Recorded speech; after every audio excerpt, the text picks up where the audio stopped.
7 most haunted places in the USA. It's Spooksville. It's October. It's not, it's September. But it's nearly October. In about 3 weeks. What the fuck is this intro, man? It's nearly Halloween, kinda. So I thought today we could be on the spook train. I'm reacting to 7 haunted places in the US. Let's do this. Bloodstains to fear-inducing phantom sightings. These are the 7 most haunted places in the US. Let's do it. This guy's videos are awesome, by the way. I hate this guy's Number videos. 7, the Birdcage Theater.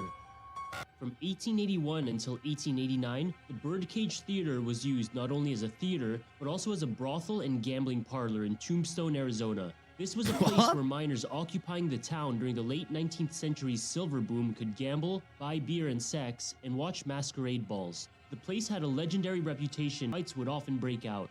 Bullet holes lined the walls of the building, and it's believed that at least 26 people lost their lives here. It's also said to be haunted. Fuck? To this day, the theater operates as a tourist attraction, where workers and visitors alike have reported paranormal activity. Some claim to have seen the spirits of prostitutes and cowboys roaming the hallways, while there are... Hey, how the hell would you know it's the spirit of a prostitute? What did they tell you? Hey, I'm dead now, but I used to be a prostitute just so you can go and tell people that you saw one. Yeah. Boo. Also rumors that sounds of a 19th century style saloon party can still be heard some nights. On one occasion, a tourist found a $100 poker chip on one of the tables, something that had never been seen before. The manager then locked it in a safe with the plan of eventually showing it to experts. But when he later reopened the safe, however, the chip was gone. Another eerie instance involved Wyatt Earp, the sheriff famous for the OK Corral shootout. Wyatt Earp's statue once sat in the theater box that he preferred when the theater was fully operational. But curiously, every single morning for 6 months, his hat would be found in the middle of the floor. Oh, that's After consulting freaky. a historian, the theater was told that the statue was in the wrong box. It was mistakenly placed in the box that the Clanton family frequented. The significance being that notorious outlaw Billy Clanton was an enemy of Earp's. It's always a and was Billy, killed isn't by the it? sheriff during the infamous OK Corral shootout. Clanton's ghost is said to be a visitor of the theater, and thus was the one responsible for moving the hat. It's always Number a Billy. 6, the Builtmore Hotel. Uh-huh. Located in Greensboro, North Carolina, the Builtmore Hotel was erected in 1895 for textile manufacturer Cone Mills, but was later renovated into a hotel. It also served as a brothel during the mid-20th century and still operates as a hotel. You horny motherfuckers, man. There have been frequently reported encounters with ghosts here. Room 32, for example, is haunted by Philip. Philip worked as an accountant for Cone Mills back when the building served as the company's office. One day, his dead body was discovered in the alleyway surrounded by glass. People initially assumed he committed suicide, but when investigators turned the body over, they found that his throat had been slit. It was later uncovered that he had been embezzling money from the company and that his murder might have been retribution. What the case was the never solved, fuck? however, and his ghost is rumored to haunt room 32, the room that used to be his office and was a room where he was thrown out of. Patrons of the room claim to see a man standing near the window looking out. Is that an Some actual female photo? guests have claimed the ghost has even hopped into bed with them. Room 23 is also said to be haunted. During its time as a brothel, a prostitute named Lydia worked at the Biltmore and always took her clients to room 23. She died there after she was pushed down the hotel's stairs. These days, patrons who stay in room 23 claim to see a red-headed woman in the room. She's also been known to take a disliking towards drunks. Hotel guests... Or maybe there was just a red-headed woman in the room. I mean, maybe there was. Maybe she was alive as well. Just that red hair. who have had too much to drink claim to have a tough time walking up the stairs, almost as if someone was pushing them down the very same stairs on which Lydia was murdered. What? Number 5. The Old Idaho State Penitentiary. The Old Idaho State Penitentiary opened in 1872 and housed some of the worst criminals in the region for just over a century. Naughty, naughty. In the 1930s, the prison garnered a reputation for being extremely violent. Jesus. Famous criminals such as Lyda Southard and Harry Orchard were imprisoned here. Over the years, many riots erupted over the poor living conditions at the prison. In 1973, all the prisoners were moved to a newly built prison, and the old pen, as it was known, eventually became a tourist attraction. What the According to the website Road Trippers, people who visit the old pen experience odd, inexplicable phenomena. I would love to go. Visitors, for example, claim they've been touched by unseen forces. The museum's employees say they hear wailing and screaming sounds when no one else is around, perhaps those of the inmates' ghosts.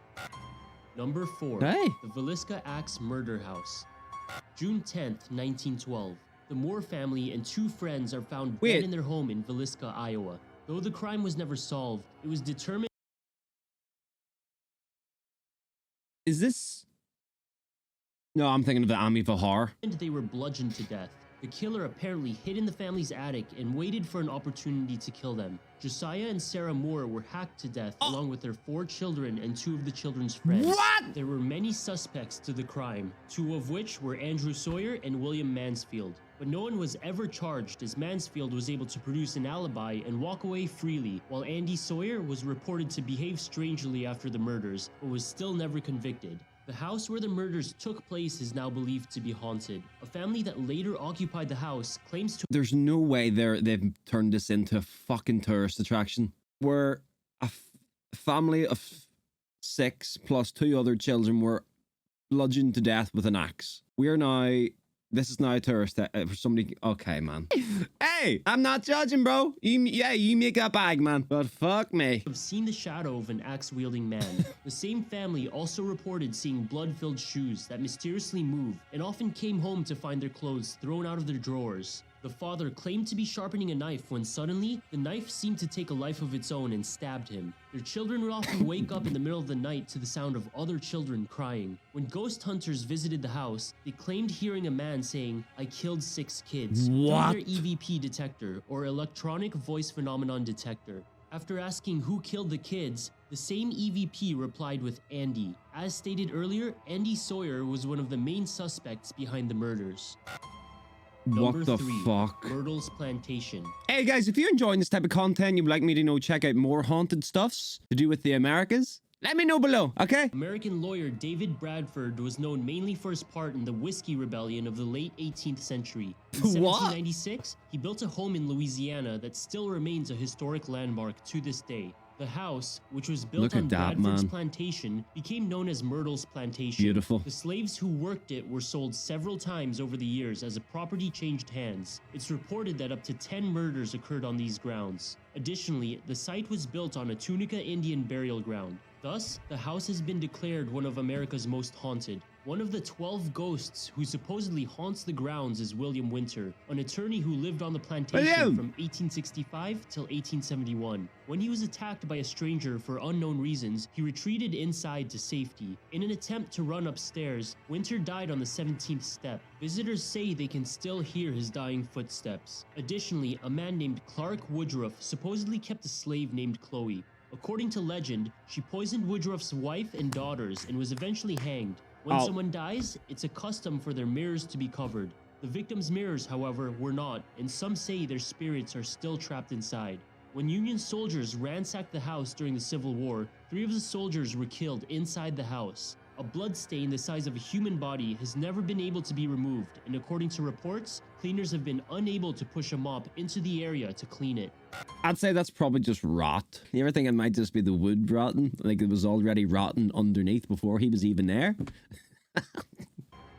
Number 2, the Amityville Horror House. I knew it! The events that inspired the popular Amityville horror series took place at a large house on Long Island. Oh, here we go. Ronald DeFeo shot and killed 6 of his family members inside the house in the Amityville suburb. After killing his parents and 4 siblings, he confessed to the crimes and was sentenced to 6 consecutive life sentences. Crazy. Soon after the murders, George and Kathy Lutz moved into the house with their children, but they stayed for less than a month after claiming they were haunted by ghosts during their stay. Kathy claimed to levitate and said that she would see red eyes watching her. She even had nightmares about the murders. Strange smells, cold spots, and household objects moving on their own all suggested the family had moved into a haunted house. What the When a fuck? priest tried blessing the house, he claimed a strange voice ordered him to get out. Number 1. Speaking of demons and strange voices, I stream on Twitch, where I play horror games. If you guys are interested in seeing me getting absolute shit scared out of me, check out the link in the pinned comment below. Built in 18th century Beaufort, North Carolina, the Hammock House is a place of intrigue for many ghost hunters. Another since beautiful it was house. once occupied by Blackbeard. Many unusual events occurred during this house's long history, which may explain the amounts of paranormal activity it experiences. Why is there smoke coming out of Blackbeard his... once rented a room in the house while it was still an inn. During his stay, he allegedly hung a young woman on the property for reasons that are unclear. Some people claim that her cries can still be heard when the moon is full. Another such incident was the case of the unfaithful wife. A husband once came home to find his wife in the arms of another man. In his fit of rage, he grabbed and threw her down the stairs to her death. Then, in 1747, another man named Richard Russell returned home from a sea voyage and took one of his slaves to the 3rd floor to punish him. But the slave fought back and pushed Russell down the stairs. Let's go, In similar slave! fashion Nice! to the unfaithful wife, Russell fell to his death. Furthermore, 3 Union soldiers during the Civil War took refuge at the house after the nearby Fort Mason was seized by the Confederates. The 3 men mysteriously went missing and were never seen again. It wasn't until the house underwent renovations in 1915 that their bodies were discovered under the porch. They were identified thanks to their belt buckles and patches, which were still intact. Given the long history of violence in the Hammock House, many people believe the place to be haunted. According to ghostmysteries.com, the house is currently owned by the Giles Coulter family, who claims to oftentimes hear and see strange noises, including the cries of a woman and odd bloodstains that cannot be removed. If you enjoyed this video, Bro, that's insane. They were below the flipping floorboards. Well, ladies and gentlemen, yep. Thank God it's daytime because I would be going to bed shitting myself. You have yourself a good day. Peace.